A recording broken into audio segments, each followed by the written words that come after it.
Le texte sur le mariage pour tous prévoit la création d'un nouvel article dans le Code civil. À l'article 143, on pourrait désormais lire « Le mariage est contracté par deux personnes de sexe différent ou du même sexe ». Un droit qui entraîne l'ouverture de celui de l'adoption. Deux parents du même sexe pourront adopter ensemble alors que pour l'heure, seul un des deux conjoints peut le faire. Puis en cas de désaccord ou d'absence de choix concernant le nom de famille, ceux des deux parents pourront être accolés par ordre alphabétique derrière le prénom de l'enfant. Enfin, les termes père et mère seront maintenus.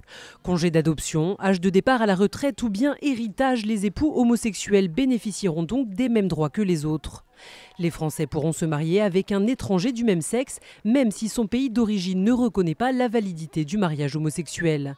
Et pour les couples français déjà mariés à l'étranger, ils pourront faire l'objet d'une transcription en France.